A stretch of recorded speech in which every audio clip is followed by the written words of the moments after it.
Crime Junkie jurors, we only had 2 witnesses today, and it was a short day in court. But everything blew up at the end of the day, and I am going to break it all down for you right now. We just wrapped up day 17 in Karen Reed's second trial, and here are my top moments. First witness of the day was Andre Porto from the Massachusetts State Police.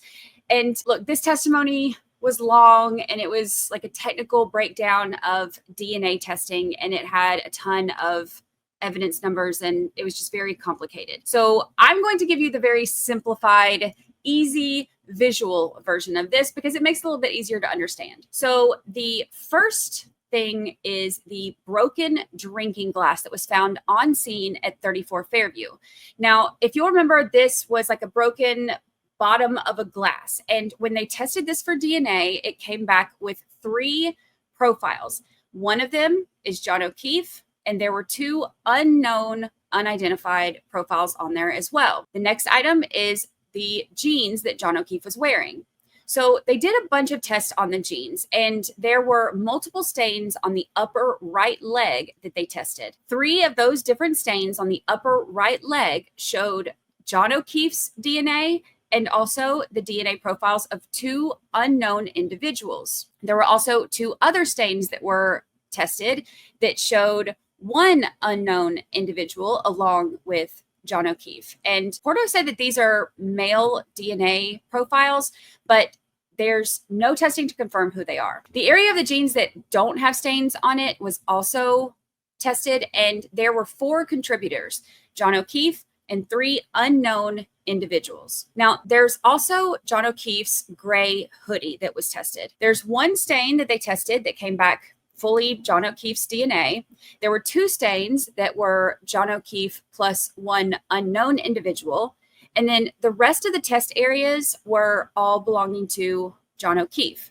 Now, there were some that were actually not able to be tested because there wasn't enough of a DNA profile that they were able to get from those. Next up is the orange t-shirt that John was wearing. Now, all 5 stains on the orange t-shirt were all belonging to John O'Keefe. And that's not surprising that there was no other DNA on this because this is actually the t-shirt that he had on under his hoodie. So we wouldn't really expect to have other DNA on that one. One thing that was really interesting is the DNA testing that was done on his sneaker. On the right instep of the sneaker, there were actually at least 5 DNA profiles. Now, the problem is they can't even tell if one of these is John O'Keefe because anytime there's 5 or more profiles that are detected, it's basically too many for them to test, so they can't really narrow it down. The taillight was also tested, and that one came back with John O'Keefe's DNA and 2 unknown DNA profiles. One thing that came up during cross-examination about this too is that the DNA analyst actually was given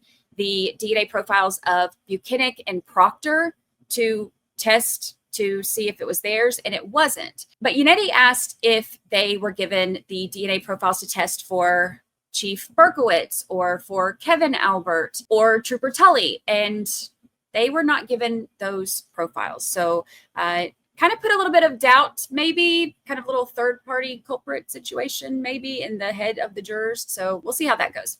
Now, the other thing that they had talked about testing was the hair. They called it an apparent hair because they had not made it at this point yet through all of the DNA testing. When they did the testing on it, there was no human DNA tested. So at that point, they sent it off for mitochondrial DNA testing. Now, the other witness that testified today is Ashley Valier. She basically took all those little pieces of this taillight puzzle and then tried to piece them together. All of the times that they did these searches on all these different dates had different evidence bags and different numbers associated to them. So each of the evidence bags, she would take the pieces that were in that one and see first if they fit with each other. And then after she did that, she would take each of those and see if they fit with other pieces that came from the other evidence bags. And then she tried to put all of them together into one big piece to go over the taillight housing. I spent a lot of time this afternoon comparing all of those evidence numbers, trying to figure out who conducted which search on which day so that we could see what matched and what didn't. What I found that I think is really interesting is that the last 2 searches that were done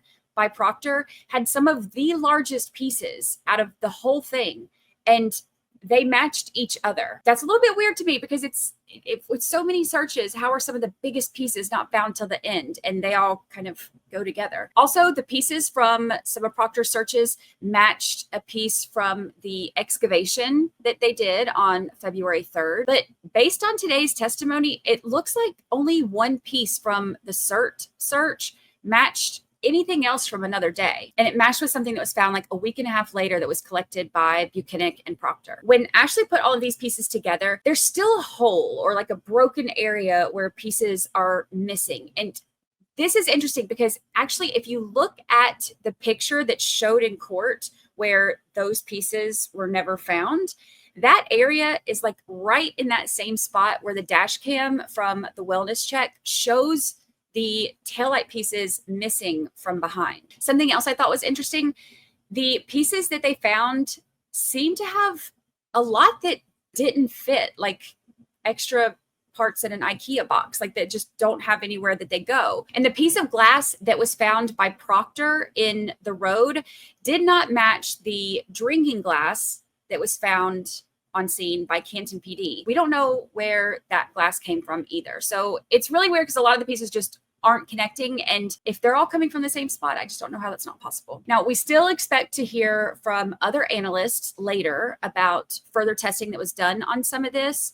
But once they finished all of the technical stuff and all of that was out of the way, that's kind of when the fireworks began. At the end of the day, Judge Cannoni decided to make her ruling on the new report from the prosecution's expert. So during a morning recess, Bev let both sides address the issue just kind of briefly. And Alessi urges the judge to reject the new report and explains why. I again urge the court to reject it substantively, because what we did was we went and we looked at matters such as the cross-examination of a key witness in this case, Jennifer McCabe. She testified with regard to observing a vehicle at 12:45 a.m. And that's a significant point. I know I don't need to elucidate for Your Honor. It goes, all of this is going in significant part, if not total part, to what has been as alleged a collision here, which we vigorously contest. It just never, no collision ever occurred. But the timing of it, the timing of what's alleged by the Commonwealth is very important. The seconds are important. Literally 1 second can turn not only the Commonwealth's theory completely around in circles and debunk it, but also the jury's analysis of it. And this is the point I wanted to elucidate today, is that the jurors have been provided information and the defense has aimed its defense on this claim based upon, in large part, timing. So now what we have is we have on May 11th, Mr. Burgess changing the timing. So what does it affect? Not only witnesses like Jennifer McCabe, who we crossed, we strategized with regard to, but also my decision to not even cross Trooper Garino, because Trooper Garino had testimony with regard to when Ms. Reed connected with the Wi-Fi at One Meadows, and there's a certain time associated with that. We have Mr. Whiffen, who went through, the Commonwealth went through a timeline, and we believe they went through a timeline for the theory that they had. And I cross-examined Mr. Whiffen extensively with regard to that timeline. There were several defense strategies and effectuations of strategies based upon that timing. So Brennan apparently didn't like this argument and called the defense confused. Respectfully, Your Honor, the defense is very confused. They attempt to confuse the issue. They attempt to confuse Your Honor about what the impact would be. This has never been a change. The government is not changing their timeline. The Commonwealth is not changing any information. The Commonwealth is not offering anything that affects in any way the testimony of witnesses. Alessi asks for, at minimum, to have a voir dire of the expert. And he notes an important burden shifting happening here. And the judge gets the reports that she requested. And once the testimony has ended for the day and the jury is sent home, she's ready to make her ruling. I appreciate that counsel provided me with the information. Mr. Leslie, I got the 2 reports that you had that were incorporated and what the Commonwealth had given me a few minutes before, but I appreciate that it was pointed out here. We've had full argument on this yesterday and today. My findings for the record are that the defendant has not persuaded me of undue surprise or unfair prejudice by this information, and I don't find that there's delayed disclosure. Of course, all of this is ample game for cross-examination, certainly as to what Mr. Burgess knew, what he looked at, why he looked at it, when he looked at it, why he changed his report, and violation of the sequestration order is all for cross-examination, and I will give you a lot of leeway with that, Mr. Alessi, but I'm not having a voir dire on that. Mr. Alessi, I can tell you, obviously, you've got a great facility for cross-examining on the underlying information here. You've done fulsome cross-examinations. I have every confidence you can do it here again. But if after the direct, you demonstrate that you need further time, I'll certainly hear you on that. And more importantly, perhaps, if you feel that the testimony of Jen McCabe and the others that you've mentioned is critical and that you need to recall them, I'll hear you on that as well. Now, I've received a lot of questions about this, and so I've been on a rabbit hole, deep diving. I've gone back and pulled the testimony from the different days, including Whiffin's cross-examination where Alessi was talking to him about this, and the opening statements that Brennan referenced. So I'm going to put together a whole breakdown of all of this, and I'll have that video out for y'all on Sunday. It will break down each side's arguments and what has led to each of their arguments and kind of what their position is on this. So make sure you look for that on Crime Junkie Jury on Sunday. So it was a short day in court today, but plenty of fireworks and a lot of information. Now, for the full breakdown of everything that happened this week, make sure to check out this weekend's episode of 13th Juror Podcast. And I will see y'all Monday morning, 9 a.m. live for jury duty right here on Crime Junkie Jury.